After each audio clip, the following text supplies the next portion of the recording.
know that these institutions make an extraordinary contribution to our nation's higher education system and shape the future of the nation, and over half of all Hispanic and Latino students attend a Hispanic serving institution.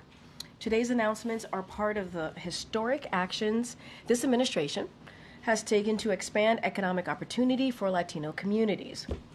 Next, 1 year ago today, President Biden issued a landmark executive order to ensure that America leads the way in seizing the promise and managing the risks of AI. The executive order directed sweeping actions to manage security risk, protect Americans' privacy, advance civil rights, and stand up for consumers and workers, and promote innovation and competition. Today, President Biden announced that federal agencies have completed on schedule each action that the executive order tasked for this past year, more than 100 in all. As President Biden has said, AI is the most consequential technology of our time. The president and the vice president will continue working to ensure that this technology is developed in a way that works for the American people. We have Chair of the Council of Economic Advisors, Jared Bernstein, with us today to talk about some recent economic news. The economy has grown 12.6% under this administration, more than any presidential term in 25 years. We have gone from the worst economic crisis since the Great Depression to the strongest economy in the world. 16 million jobs created and the lowest unemployment of any administration in 50 years. And inflation has fallen to 2.4%, the same rate as right before the pandemic, with incomes up nearly $4,000. Still, we know that there is more work to do, and we'll keep fighting to lower costs and grow the middle class. With that, Jared, I know you have more to share about this. Thank you, Karine, for inviting me back, and thanks to my CEA team for helping prepare the information I'm about to share with you. This has been a busy and quite positive data week so far, and it's not over. We learned today that real GDP rose 2.8% last quarter, largely accounted for by strong consumer spending. The quarterly PCE price index, this is the inflation measure watched most closely by the Federal Reserve, grew at an annualized rate of 1.5% last quarter. Consumer spending continues to come in strong, backed by the tailwind of a persistently tight labor market and easing inflation. Real after-tax income was up a solid 1.6% in Q3. That's more buying power and more breathing room for American households. In other words, this is another in a series of GDP reports showing the U.S. economy is growing above trend, and as the slide on my left, your left, my right, shows, is outpacing other advanced economies. This is the U.S. and you see, well ahead of the pack. We also learned yesterday that consumer confidence spiked in October, up about 10% for the month, its largest monthly jump in 3.5 years. Relatedly, the gas price this morning was $3.14 per gallon and is below $3 per gallon in 20 states. These data are consistent with the most important dynamics of the macroeconomy during our administration: strong GDP growth, strong job growth, accompanied by falling inflation. In fact, as CEA has shown, real GDP is up just under 13%, as Karine said, since the president took office. And there you see that in the last bar there, since the president took office, and has consistently beat forecasters' expectation. Case in point, if we compare real GDP, where the level of real GDP is today, with the Congressional Budget Office's last pre-pandemic forecast, today's level is $9,800 higher per capita than it was expected to be. Real wages and incomes have also consistently been on the upswing, with real incomes up almost $4,000 during this administration, boosting workers' buying power. Now, on Friday, we'll get the October jobs report, which will reflect the labor market impact of several strikes, Hurricane Helene and possibly Hurricane Milton. The BLS, the Bureau of Labor Statistics strike tracker, estimates that there are 3 strikes that will be reflected in Friday's report, reducing national payroll employment by about 41,000 jobs, a number well above the usual monthly strike count. Note that the East Coast port strike ended before it could have an impact or an effect on the October payrolls. Regarding the hurricanes, outside analysts estimate that the extreme weather could lower payroll employment by as many as 60,000 jobs, though unlike the strike estimate, this estimate is subject to considerable uncertainty. In other words, outside estimates suggest that strikes and weather-related events could collectively lower October payrolls could collectively lower the change in the October payroll by as much as 100,000 jobs. Now, while we're doing all we can to help with these temporary disruptions, we remain confident in the underlying strength of the U.S. labor market. At the same time, it's important to keep in mind that these disruptions will make interpreting this month's jobs report harder than usual. Despite the recent positive data flow, let me be crystal clear that there are no victory laps here. We know that prices are still too high for families, making our cost-cutting agenda as urgent as ever, and we will continue to fight to lower costs in key areas, including healthcare, prescription drugs, childcare, housing, and more. But what these data do show is a strong economic foundation that we must continue building upon.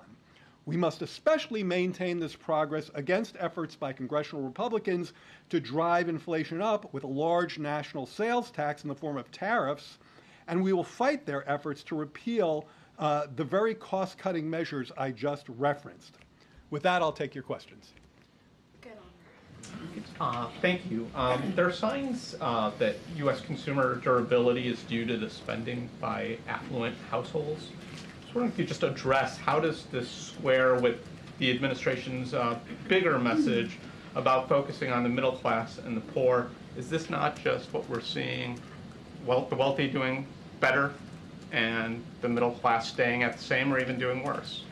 Well, first of all, one thing we know, we've documented this a great deal, but there have been some newspaper articles that also have this in the past week, is that when labor markets are persistently tight, and as you heard Karine say, the unemployment rate has been at a 50-year low in terms of its average over our watch, that tends to disproportionately help the most vulnerable families. So one thing we can tell you with great certainty is that wages and incomes have grown most quickly for those in the bottom half of the income or wage scale.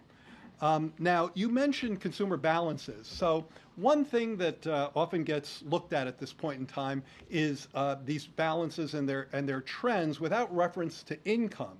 You have to really look at debt service obligations. How much people are, what is the burden on their income when they have to service their debt? So let me share a few numbers with you. Consumer debt service ratios, okay? So this is consumer debt, servicing your consumer debt as a share of your disposable income. This is a Federal Reserve number, and the most recent data is for the second quarter of this year. In 24 Q2, the consumer debt service ratio was 5.6%. 5.6% of disposable personal income for consumers to service their debt. In the quarter before the pandemic, it was 5.8%. So it's actually a tick down. The average over the full spate of the data is just under 6%. So again, that's a measure where we're doing pretty well relative to historical trends. I think the key here is that when thinking about debt, we have to think about debt service as a share of income.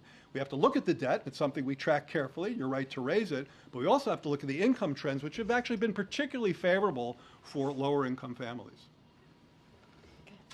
Thank you so much. So you talked about the further need to continuing to lower prices for Americans. The Vice President has talked a lot about going after corporate price gouging in groceries. So just how much is corporate price gouging to blame for inflation and the prices of groceries, and how effective would a federal ban on corporate price gouging be?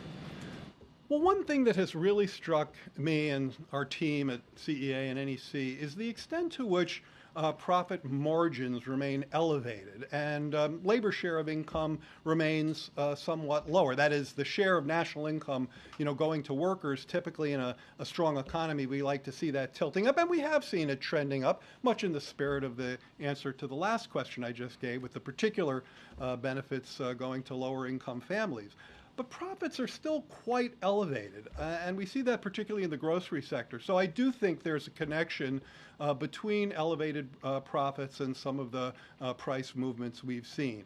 In terms of the impact of legislation, look, I think where the Vice President is coming from there is that there are a bunch of states that already have the authority to take action against price gouging, for example, in the case of an extreme weather event. And nobody should be ripping off consumers on a bottle of water when they're in the midst of a disaster. Having that legislation at the federal level, I think that makes a lot of sense. Good, Andrea. Jared, I want to ask you about, we're in the less than a week to go before the election. I know you can't talk about the election, but can you say a few words about what you think the impact would be of the tariffs that former President Trump has proposed in terms of the inflationary impact, and what can you do now over the next 3 months if he were to win the election to secure the changes that have been made policy-wise that have allowed the kind of positive trends that you've outlined here? Well, on the tariffs, there have been numerous outside analysis of the impact of not just the tariffs, but an agenda that has sweeping tariffs, 60% on China, 10 or 20% on all imports coming in, deportations, and compromising the independence of the Federal Reserve. Outside analysts have correctly labeled that as a pretty toxic inflationary brew, and I very much agree with that. The first point is that I think that the consensus among the at least economics community is that that is an agenda that pushes exactly the wrong way if we're trying to help households deal with price pressures, with cost pressures. But then if you then consider repealing the IRA, now you're talking about taking a direct hit on measures that are actively in place, legislative measures that are at work in the economy, lowering the cost of prescription drugs, lowering the cost of healthcare coverage, lowering the cost of insulin. Those are action items that are in the economy, helping families as we speak. To repeal those is to raise those prices. In terms of your second question was, how? So look, I'm not going to get into kind of the politics of what one victory would be relative to the other. As you say, I can't talk electoral politics. I do think it's important and interesting to note that the investments that this president and vice president have overseen have gone to all parts of the country and have disproportionately gone to places that have been historically left behind, places that have suffered from hollowing out by the loss of factories, by the loss of manufacturing jobs. And these places are just as likely, in fact, I believe more likely to be red than blue. And there are many representatives I've seen with all different stripes who are pretty unhappy about the idea of repealing those measures because they see them actively at work building a factory in their district. So I think it would be economic malpractice to reverse such positive developments, and I think there are members on both sides of the aisle who would agree with that.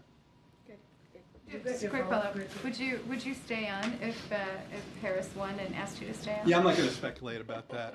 Good, Kayla. Thank you, Karine. Jared, I have two questions, if I may. The first is on the overall economic agenda. You point out that economic growth has been the best of any administration since the turn of the century. You've had consistently better than expected economic data for the last 4 years, but yet Americans, by and large, don't give the administration credit for that. And in a recent poll by the Associated Press, 7 in 10 said the economy is going in the wrong direction. Why do you think that continues to be the case?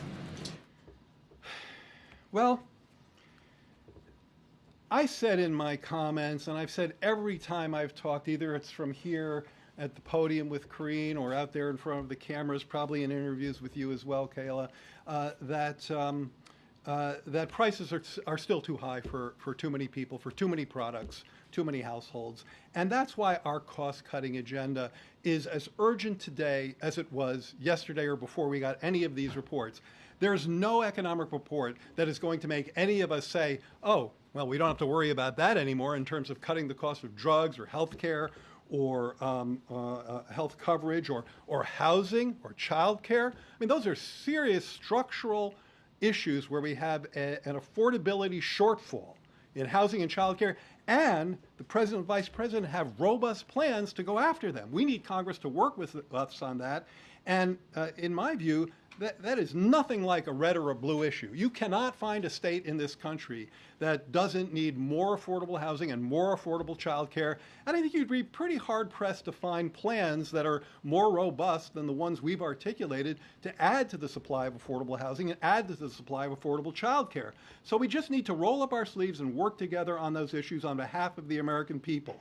At the same time, I did mention that consumer confidence spiked in October. I don't want to over-torque on 1 month. But we do see an upward trend. And I think that upward trend, while it's not where we want it to be, it's moving in the right direction. That's what I mean when I say building on the foundation we have. I think that upward trend in consumer confidence, in sentiment, while not where we want it to be, our work is not done, is telling us that easing inflation, strong growth, a solid job market, and real wage and income gains are helping to reach American households, but our work isn't done.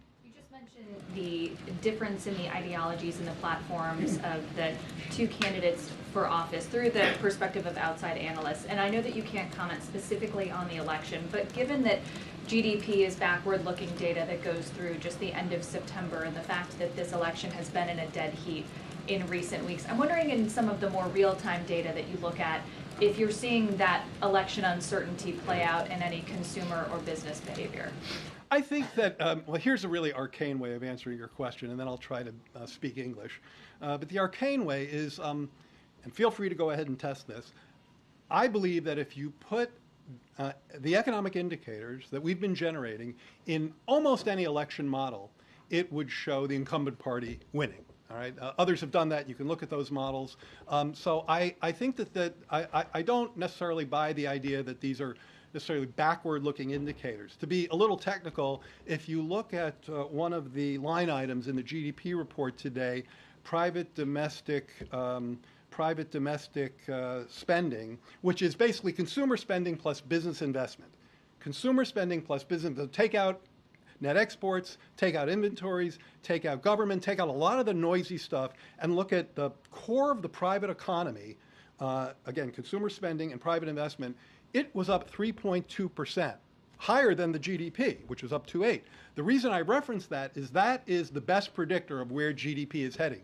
PDFP is what we call it. We've written about it on our website today. Please read the CEA blog and follow our tweets. And that's a forward-looking measure. So I feel pretty confident in those assertions. All right, Ed in the back. Yeah. Thanks, Jared. And Karine. So average hourly wages, Jared, are down 1.4% from the month President Biden and Vice President Harris got into office in December of 2021. Overall prices are up 20% in that same time. Americans have racked up a record amount of credit card debt, 1.14 trillion. So why does this economic growth come with such hardship? So we've had this conversation before, but let's have it again. I think you make an analytic mistake, with respect, when you start measuring wage trends from, what I guess it's January 21, is that what you're doing? January of 2021, yeah. January 21. I don't have the graphic here, but we have it all over the place, and I'll make sure you and others get it. Wages were spiking in that month. Now, how the heck could wages be spiking? I mean, going way up. It looks like a mountain peak. How could wages be spiking in such a lousy economic month of January 21? The reason is that is the heart of pandemic employment displacement. Who gets displaced? Low-wage workers. So if you compare to that mountain peak, you're always going to get a decline, and so it's a distorted measure. What you want to do is compare to a period, say, before the pandemic to where we are now, and if you do that, you see wages are up, you see incomes are up, just like I stated in my comments today, and we have many of these indicators that we're happy to share with you. I think, again, on the consumer credit point, it's important to look not just at consumer credit, but at debt service relative to income. We do see incomes, as I've mentioned, incomes have been rising, real incomes have been rising at a good clip, and therefore people have been able to service their debt at levels that are historically pretty low. So look, it's something we have to watch. I do think one else thing that's happening, and that this may resonate with you a bit more, because it's again related to pandemic economics, which is its own weird beast. One of the things that we saw in the pandemic was that savings rates went also through the roof. People had what economists call excess savings, partly because they were spending less on services, right? They couldn't go out, and partly because of fiscal support. Well, those excess savings led to low-income people having more savings than they'd ever had before. Their FICO, their credit rates, their credit scores were going up because their savings were so uniquely high. And so there's probably also a dynamic where people are needing to adapt to a world without those excess savings. And that also probably takes a little bit of time. But it seems you talk about it's servicing credit debt. That's almost treading water for a lot of families, just servicing and pushing that debt along. As long as your income is rising relative to your debt, you can service that debt. And so that's why the numbers I cited. It's not getting ahead. Well, I think if you want to look at getting ahead, so there's a couple of parts to this. You want to be able to, you're right, you want to be able to service your debt while you're getting ahead. So that's why when I cite the fact that wages are up for workers like over the past year, I think the increase, well, we'll know more on Friday, but over the past year, real wages are up 1.5% for middle wage workers. If you look at low wage workers over the course of this recovery, this is an article from the media this week, we saw, I think, growth rates of 7% over this recent period. So you can do two things. As long as you keep your debt service ratio in around historical levels, you can pay off your debt while your paycheck expands. And I think we've seen some of that. Thanks for doing this, Jared. At the top of your remarks, you mentioned the job numbers come out Friday. You talked about some of the strikes. Boeing, more specifically, they're still on strike. How concerned are you with what's going on with Boeing? And is there an urgent need from your perspective that workers need to get back? And can you just elaborate a little bit more on maybe how some of the strike impact and even hurricanes could be reflected in the job numbers? Okay, well, starting from the last part of your question,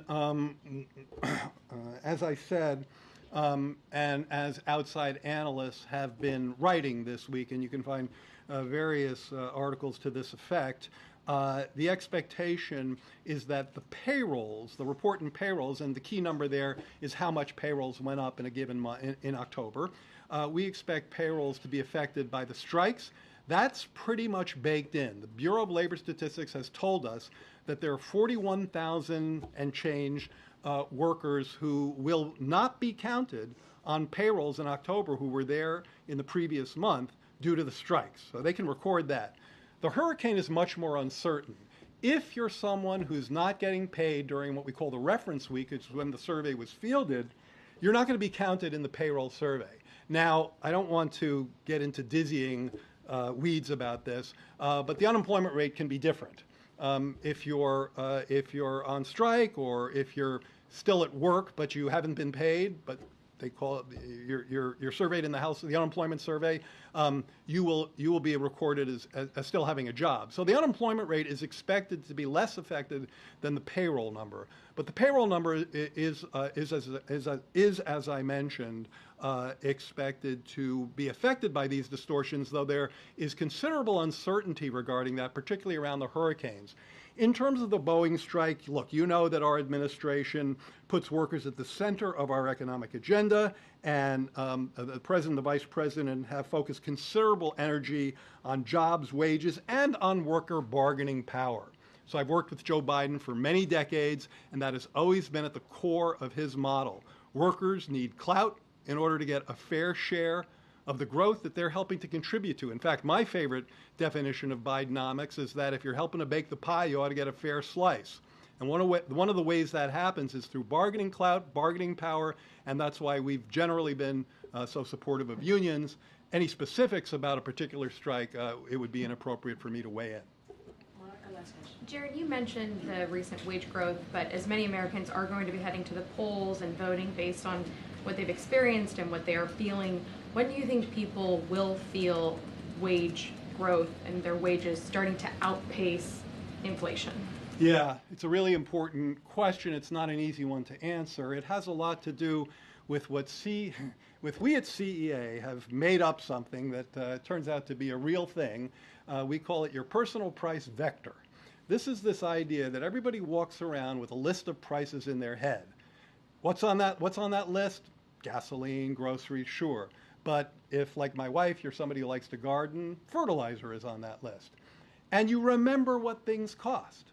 You remember that you used to pay $3 for this and now you're paying $4 for this. Now, one of the points that I'm making is that as your pay goes up, that $4 becomes something you can afford again. So here's a calculation that we do that no normal person would do, which is that it says, if you look at how much work, how many hours of work does it take to buy a bag of groceries right now, it's about the same or even a little lower than it was before the pandemic, right? Because yes, grocery prices have gone up, but especially recently, wages have gone up more than grocery prices.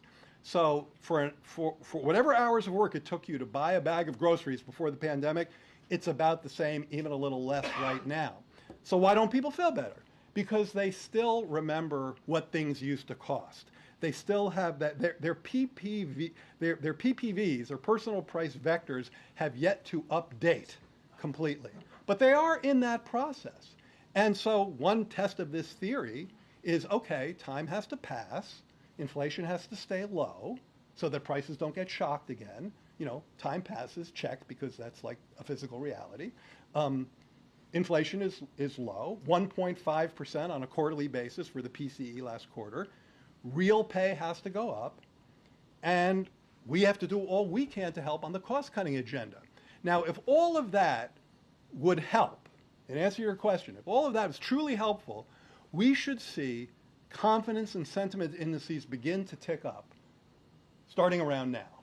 And that's exactly what we've seen. We're not back to pre-pandemic levels. Our work isn't done. But the trend is our friend. We're moving in the right direction, and we have a strong foundation to build upon and a strong policy agenda with which to build upon that foundation. Thank you. Thank you so much, Chair. I appreciate it, Jared. Thank you. Thank you for coming. Okay. Let's see if I have anything else. Okay. Go ahead, Alma. Can you just address the president's comments yesterday referring to Trump supporter as garbage? And I know he's tried to clarify that he was trying to talk about what the person said. But one, I guess I want to know, does he think less of Americans who support Trump than he does of those who do not? Yeah. And two, why is he using that kind of rhetoric? How is that presidential? So a couple of things. So just to clarify, he was not calling Trump supporters garbage, which is why he wanted to make sure that we put out a statement that clarified what he meant and what he was trying to say. And so just want to make that very clear for folks who are watching. And I just want to read that out to folks. So he was regarding to the comedian, and I quote, "I referred to the hateful rhetoric about Puerto Rico spewed by Trump's supporter at his Madison Square Garden rally as garbage, which is the only word I can think of to describe it. His demonization of Latinos is unconscionable.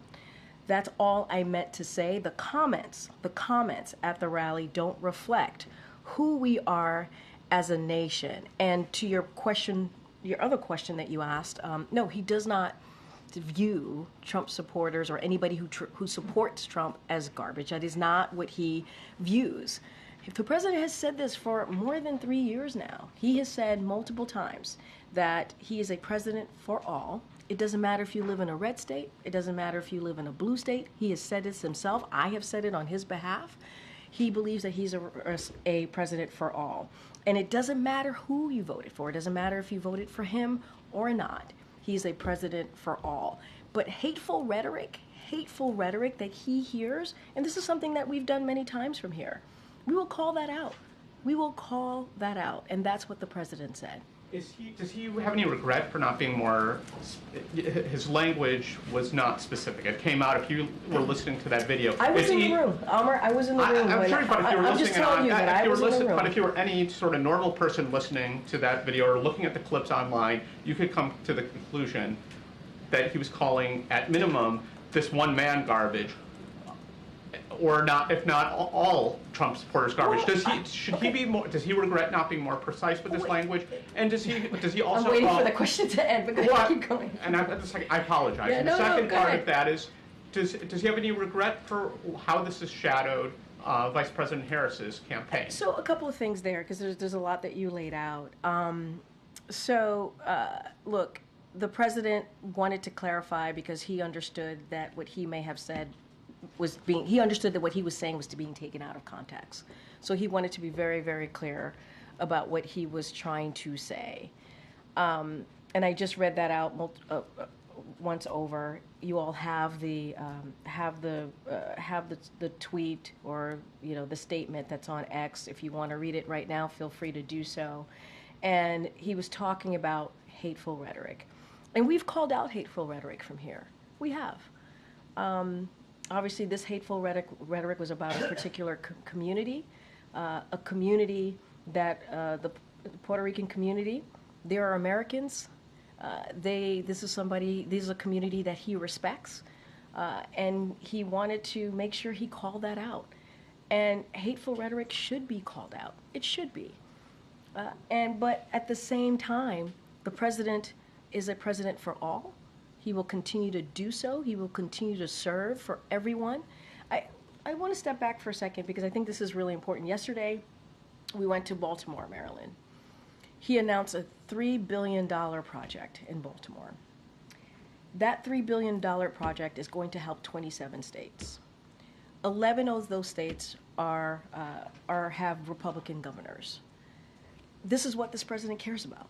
Making sure that people who are in need get the assistance that they need. Right? He talked about port infrastructure, and we went to Baltimore. Obviously, we know what happened a couple of months ago with one of the bridges there. $147 million for Maryland in particular. But just think about it: 27 states, 11 states are Republican governors. And we're talking about the Inflation Reduction Act, which only Democrats voted for. Republicans didn't vote for that. Republicans tried to repeal that. Let's not forget what the speaker said yesterday about ACA, wanted to repeal ACA, which would hurt millions of Americans. And so that's what the president wants to focus on, which is why he wanted to make sure he clarified what he said.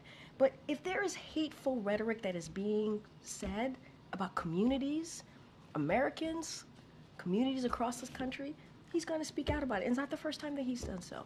Just briefly, separately, Yeah. is Amos Hochstein and Brett McGurk headed back to the Middle East this week to try to revive ceasefire negotiations? And can you tell us anything about Bill Burns' travel as well? So a couple of things. So following Israel's response in a self-defense against Iran, senior U.S. officials are following up on a range of matters in the region and with Israeli counterparts. Bill Burns will be in Cairo on Thursday to engage with Egyptian counterparts on bilateral matters, as well as the process to secure the release of hostages. CENTCOM Commander General Eric Kurilla is traveling to the region to discuss regional defense and will visit Israel to engage with counterparts and U.S. personnel. And then you asked me about Brett and Amos. So you have two White House officials. They're going to visit Israel on Thursday to engage on a range of issues, including Gaza, Lebanon, hostages, Iran, and border regional matters as well. In all of these engagement, you will see that the U.S. will reaffirm its ironclad commitment to Israel's security, its warning against any further direct military attacks by Iran against Israel, and its support for de-escalation backed by deterrence in the region more broadly. And that's the engagement that you will see from this administration over the next couple of days. Go ahead, Celine. Thanks, Karine. So did President Biden make a mistake in his comments yesterday? He clarified what he said. It was very clear what he was trying to do. He was wanting to make sure that what he said was not taken out of context, and he clarified that. This isn't the first time the White House has had to defend or clarify the It's- president's nobody, comments. Nobody's defending the president himself. This is the president himself wanting to clarify what he said. He wanted to make sure that it was not taken out of context. These are the president's words. Nobody here is defending. We are laying out what the president said himself, and he wanted to clarify that. So those comments were made as the vice president was speaking about unity at the Ellipse last night.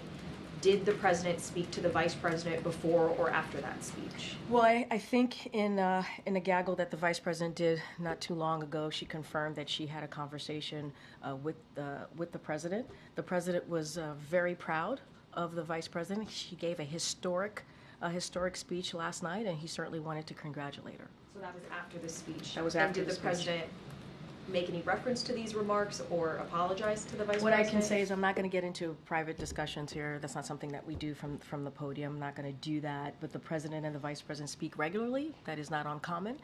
She is the vice president. He is the president. So obviously they have direct communications pretty often. And he did have a conversation last night because he was proud of her historic speech, and he wanted to congratulate her. And again, they speak regularly. And did you or anybody else speak to the president last night to seek clarification by what he meant once realizing it was being taken out of context? I was in the room when he delivered his remarks last night and during the live stream, and what I can say is he himself wanted to make sure that there was clarity in what he was trying to say. Again, we are talking about hateful rhetoric, a hateful rhetoric that was being said. And the president wanted to be very clear. He also feels, and we've been doing this is nothing new here, for the past more than 3 years. When hateful rhetoric is being said, the president believes it's important to speak to it and call that out. And that's what the president was referring to, a particular comedian from just Saturday night. Well, you all covered this at Madison Square Garden, who was spewing hate against the Puerto Rican community, and the president felt that he needed to say something. At the same time, he wanted to make sure that his words were not taken out of context, and so he himself wanted to make sure that a statement was put out to clarify it. Okay. One more on this. Sure. Was the president reading from a script? It looked like he was reading from notes. Were those comments written out for him in some form? Okay. No, I'm sorry. Go ahead, Audrey. No, it's okay. No, finish. I want you to finish your statement. I'm sorry. I was just, it would be useful to know whether there was a prepared remark that he was reading from, and if so, whether that should have been changed or whether he was ad-libbing. A couple of things. I'm not going to get into specific here. It's not unusual for a president or the vice president or any elected official to have notes in front of them when they're speaking to a crowd or to a group of people. That is not unusual.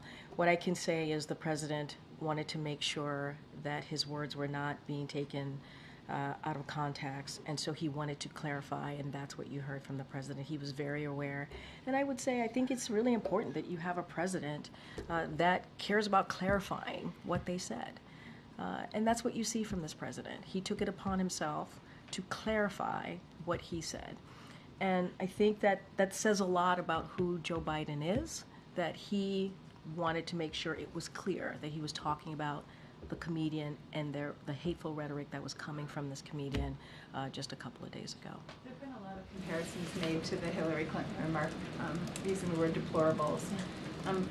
Has the president indicated to you any concern that this one comment that he has clarified now could have similar reverberations to that previous comment? I mean, he was certainly active in politics then and was aware of the impact that had. I'm not going to go back and litigate 2016. I'm just not going to do that from here. He was not speaking about Trump supporters. He was not, as a whole, he was not speaking about people who support a different candidate.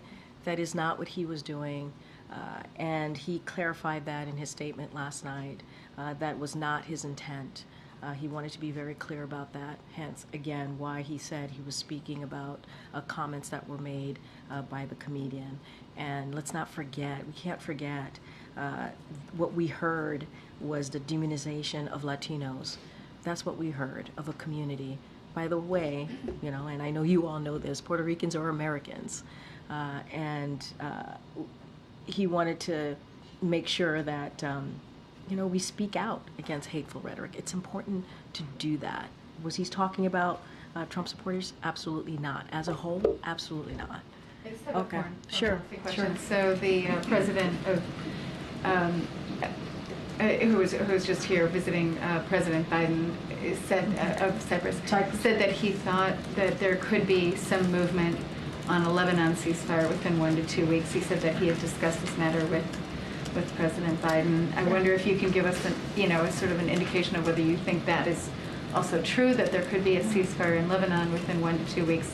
And if you could just comment on Israel's ban of UNRWA and whether you think that's helpful for the process. So look, we're going to remain committed to reaching a diplomatic resolution here to end the conflict along the blue line, which will allow Israelis and also Lebanese civilians on both sides to return to their homes. And this is something that we've been pretty consistent about, and we're going to continue to have certainly that commitment to have diplomatic resolution to end what we're seeing along the blue line. Look, and we're also been very consistent as to not negotiating certainly in public.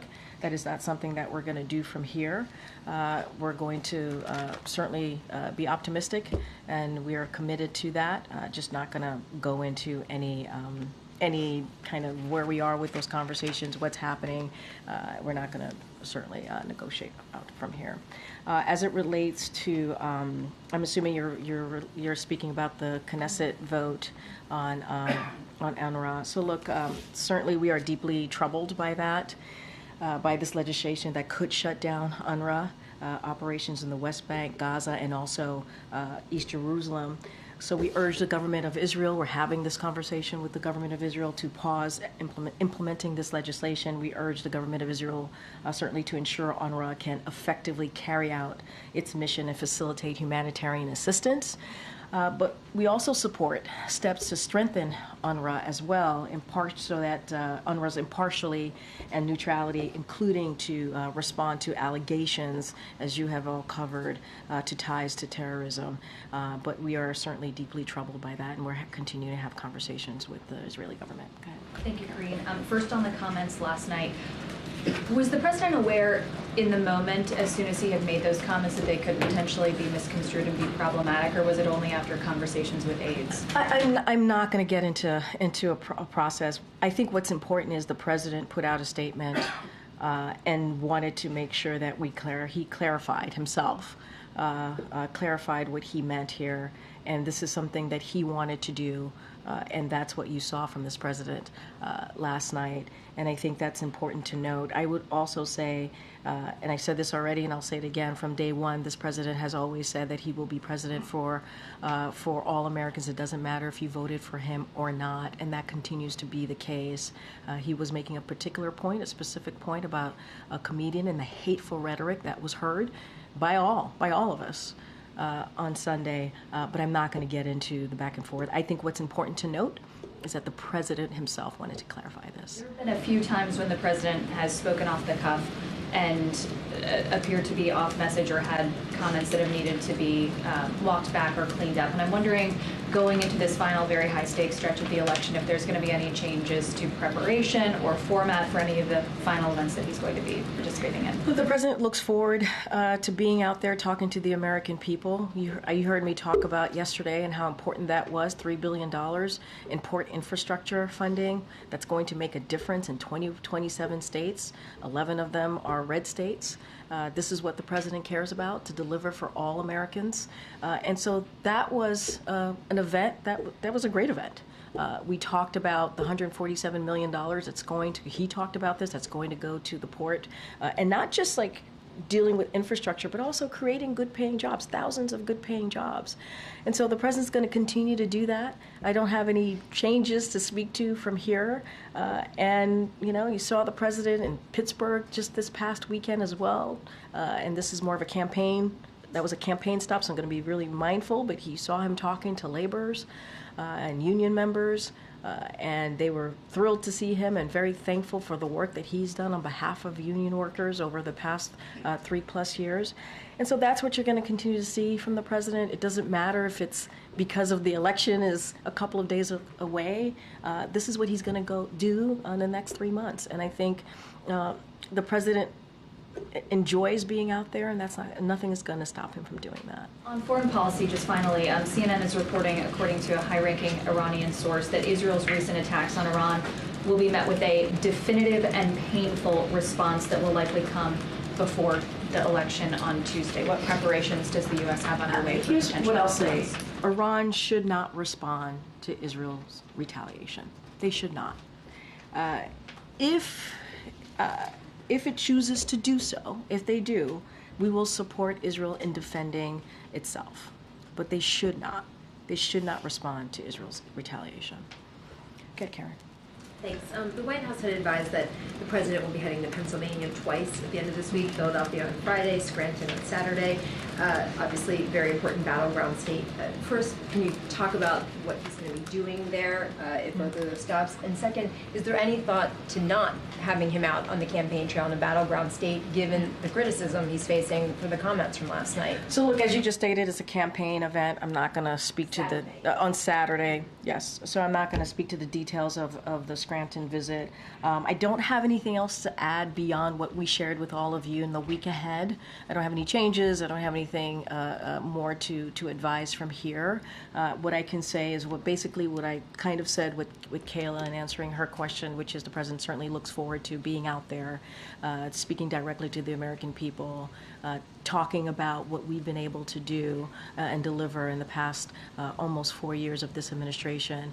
And that's what he enjoys, right? He enjoys having those direct contact, if you will, with Americans. I don't have anything to share beyond what we already announced to all of you and shared with all of you about what the next couple of days are going to look like. Give us a sense of why those two places. Did he want to go to those? I mean, they're pretty specific locations for him that he has ties to. I'm going to be super careful, super mindful from here, but as you know, the president is from Scranton. He loves Scranton. We've been there a couple of times, and I think he always looks forward to going back there. It is a place that he loves, a place where he spent a lot of time in his youth growing up, and still have close friends and family there. But also, he also believes it's important to continue to be out there to talk to folks directly about what we have done. I'm going to be super careful and not speak to anything beyond that. Once we have more details and information, obviously, we'll share that with all of you. Good. Michael. Where will the president be on election night? So we'll have more to share. Don't have anything for you at this time. We'll have more to share when we get closer. Okay, and one more thing. Will he attend the inauguration in January regardless of who wins? I mean, this president believes in the peaceful transfer of power. And that's what you're going to see this president do, committed to the peaceful transfer of power. It's not about him. It's not about him. Yes, he will. It's not about him. It's about the American people. That's what the American people need to see, regardless of who wins. The American people, he understands this, needs to see a peaceful transfer of power, and that's what you're going to see from the president. And that's part of that, right? Attending the inauguration, being there, being part of what is regularly done, a historic kind of process. He certainly is going to partake in that. Okay, Monica. And just following up on two questions from my colleagues, for the sake of clarity, was the president reading from prepared remarks last night? Look, the president had certainly, it's not unusual for a president, vice president, or any elected official to have notes on what they want to say, prepared to say. I'm just not gonna get into specifics here. I think what's important to note here is the president wanted to clarify what he said. That is what is important. And for a president to do that, I think is important. And I think that shows the integrity of this president to want to make sure that, hey, I want to make really clear I was talking about the comedian and the hateful rhetoric that was coming out of his remarks on Sunday. I'm not going to get into specifics here and just leave it as that. I think what's important for the American people to note is that the president wanted to make sure that he clarified his statement and is going to continue to be a president for all. It doesn't matter if you voted for him or not. And then just second, the vice president is facing questions about his comments today. So does the president regret at all the distraction this is causing from her campaign in these final days? Here's what I'll say. Yes, the vice president spoke to this, and she said herself that the president clarified these statements. Look, what I will say, and she also said, obviously, and you all saw this, that she believes that it doesn't matter who you vote for, right? People should have their ability to make their decisions for themselves, which is something that this president also agrees on. And I'm not going to. You all are covering this election. You all can speak to if this is a distraction or not. What I can speak to is the president wanted to make sure that he clarified his statement, and he did so. And the vice president did say today she strongly disagrees with anybody who offers criticism of people based on who they vote for and why they vote for them. Mm-hmm. Does the president view that differently? Yes, he feels the same way. He feels the same way as what she stated. But that's something that the president has been saying for some time. He has. He has been saying that it doesn't matter if you voted for him or not. He's your president. He's a president for all Americans, whether you're in a red state or a blue state. This is something that the president certainly believes. And he has been saying himself. He has said this himself. And that's why he didn't want what he said to be taken out of context. That's why he wanted to make sure it was clarified, because that is indeed what he believes. So he agrees with the vice president. Okay, Willie. You touched on this just a little bit about the president agreeing with the vice president, but will the president be a little bit more careful in his upcoming events? I know you can't speak to the campaign events, but in his remarks, what is he going to do differently in terms of what he says to the American people for fear of isolating someone with his comments? Look, here's the thing. You have a president who wanted to make sure what he said was not taken out of context and took that extra step to clarify. I think that tells you where the president is. He took the extra step to clarify. And you don't see that from many elected officials. You certainly didn't see that from the former president. And this president wanted to make sure it was not taken out of context. And so he wanted to clarify. I think that tells you everything that you need to know. Just two quick ones, if I may. On North Carolina, I wanted to see if there's an update about resources there. Both candidates in North Carolina, I wanted to see what the hurricane response, ongoing response is. And on the ballot boxes and the fires and the ballots, and is the White House in contact with local communities about how they can keep their ballots safe, or what's the White House doing there in response? So a couple of things there. I do want to speak to North Carolina, and I think thank you for that question, because I think it's important for folks to have an update. So as you know, the Biden-Harris administration, when it came to dealing with these two historic hurricanes, Hurricane Helene and obviously Hurricane Milton, we did a robust whole of government response provided hundreds of millions of dollars in financial assistance to survivors and to substantial debris removal and power restoration. And that is what you saw from this administration. As it relates to specifics there, this includes over $1.3 billion in assistance for individuals and families to help pay for housing, repairs, personal property replacement, and other recovery efforts, and over $1.1 billion in public assistance, including to support local and state governments as they recover and rebuild. And specifically, what we provided to North Carolina, over $193 million in direct financial assistance. This is for survivors, obviously. And as the president and the vice president have said many times, their administration will be there for the people of North Carolina as they continue to rebuild, as they continue to deal with the loss that they've had to deal with from both hurricanes, a historic hurricane, and as you know, both the president and the vice president have been on the ground, and FEMA continues to assist on the ground. As it relates to the ballot drop box fires. First of all, we want to be very clear about this. It is unacceptable. It is unacceptable. Every eligible American has the right to make their voices heard. And so we are committed to making sure that Americans' right to vote occurs, right? We are committed to that, and we want to make sure that is not undermined. And so we're working with state officials, providing replacement ballots to those affected, and are working to protect against future incidents. That's what state officials are doing, and FBI certainly is going to investigate these incidents. So I would refer you to them specifically about the incidents, but we certainly will call that out, and it is unacceptable. Every eligible American has the right to exercise their right to vote and make sure that their voice is heard. Okay, go ahead, Karen. A Supreme Court ruling allowed the state of Virginia to purge 1,600 voters from the registration rolls suspected of being non-citizens. Critics argue that the ruling violates the National Voter Registration Act, which bars systematic changes to voting rolls 90 days before an election. What does the White House make of this ruling?